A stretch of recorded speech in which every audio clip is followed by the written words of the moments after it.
They told us not to drill further, so we did. The ocean warned us once.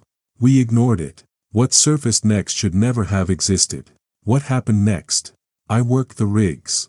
Way out, past the horizon. Just sky, steel, and sea. Out here, the world feels small. Just a platform floating on endless water. No trees.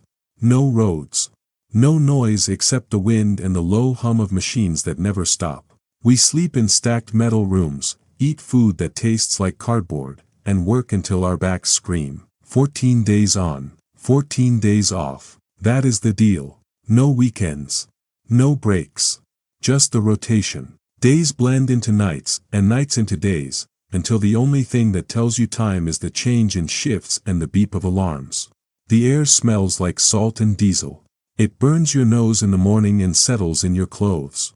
The metal handrails are always warm from the sun and slick from the sea.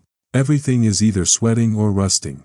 Our boots thump on steel floors, heavy and slow. You learn to move with the sway of the rig. When the ocean shifts, so do you. At first, it makes you sick. After a while, it rocks you to sleep. The crew is mostly quiet. Men with cracked hands and tired eyes. Some talk. Most do not.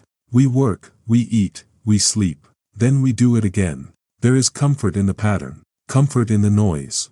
You start to hear the machines like a rhythm. Pumps, valves, alarms, the hiss of steam. Like a song that never ends. You do not talk much about the water. But everyone thinks about it. What lies under the surface? How deep does it go? What would happen if the ocean decided it was done letting us stay? It is calm. Most days, until it decides not to be. They gave us a new job last week. Said we were going deeper. Past the usual depth. Past where the drill logs stopped making sense. No one said it out loud, but we all knew it. We were not supposed to be drilling that far. Not without clearance. Not without backup. But the company wanted results, and out here, results are louder than rules. At first, everything seemed normal. The same clang of tools, same thick stench of grease and salt. But something felt off. I started noticing small things. Pressure readings that dipped for no reason. Strange sounds in the pipes that no one could explain. A low hum that came and went. Not mechanical. Not natural. Just, there. Comms started acting up too, static where there should have been clear lines. Words cutting out mid-sentence. Like something was pressing between us and the signal. One of the divers came back pale as a sheet. Said he felt vibrations through the suit. Not from the rig. From the water itself. He said it felt like the ocean was humming. Not loud. Not angry. Just steady. Like breathing. We laughed it off, the way you do when something makes you uneasy, but you cannot explain why. One of the older guys said it felt like tapping the lid on a pressure cooker. Said if we kept going, the lid might come off. The sea has been calm on the surface. No storms. No waves. But underneath, it is different. Heavier. Like it is watching. Like it knows we are down here, pushing where we should not. Then yesterday, one of the divers stopped responding. Just went quiet mid-dive. No panic, no warning. Just silence. We waited. Then came static. Then nothing, then, just bubbles. It happened fast. Too fast. 1 second, I was checking pressure levels below deck, and the next, everything around me screamed. Sirens howled. Red lights blinked like warning eyes. Then came the sound I will never forget, metal slamming shut. The emergency bulkheads dropped without warning, locking me in the lower hull. I ran to the panel, hit the switch, and nothing. Dead. Just a dim light above flickering like it was deciding whether to stay or go. The radio was gone too. No voice on the other end. No static. Just silence. Thick. Heavy. The kind that presses against your ears. I banged on the hatch. No answer. No sound but my breath. I looked around. Everything looked the same, but felt different. I thought maybe it was just a glitch. A surge. These things happen sometimes. That is what I told myself. I waited. 5 minutes. 10. Maybe more. But then, I heard it. A sound I could not explain. A tap. Soft. Then another. Louder.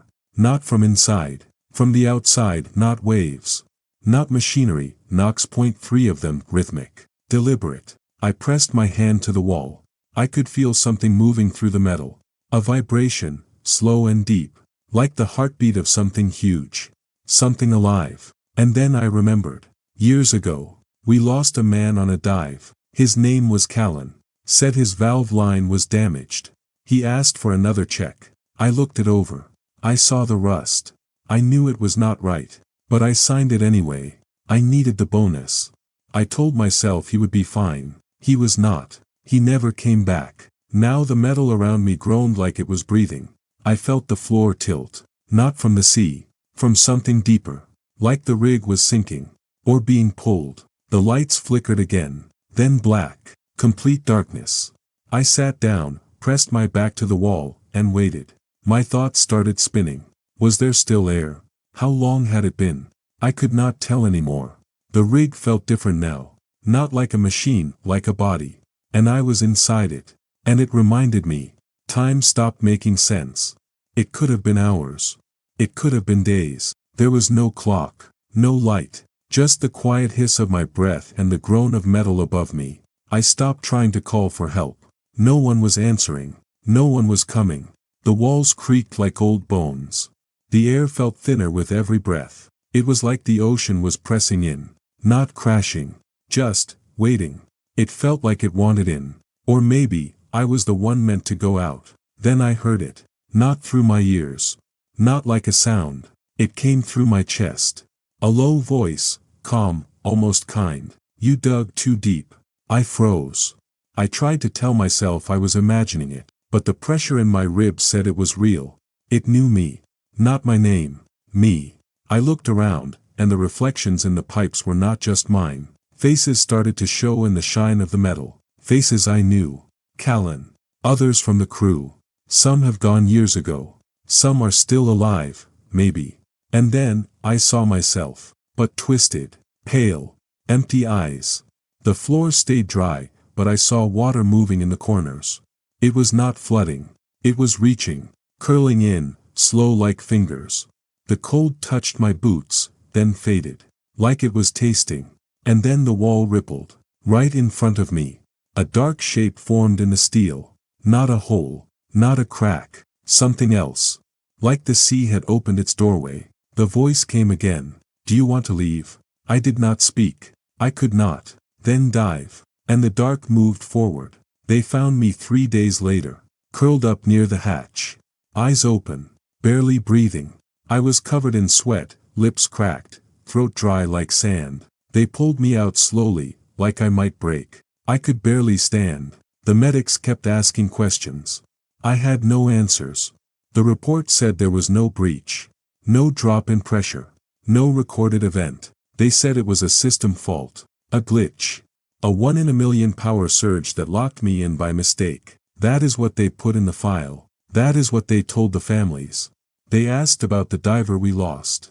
Said he must have blacked out, drifted. Pressure at that depth can make a man vanish. They found his tank, nothing else. The company shut the site for a week. Cleaned everything. Sent out a memo. New safety protocols. Another checklist. Another name added to the wall. I went home. Tried to move on.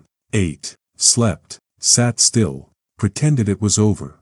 But at night, I hear things. Water moving where there is none. A low hum under the floor. Faces in the mirror that look almost like mine, and always, the tapping, light, steady, 3 knocks at a time. I tell myself it is just a memory. Just nerves. But sometimes I still stop what I am doing. I hold my breath. I listen to the silence. Just in case it knocks back, just in case it calls me again.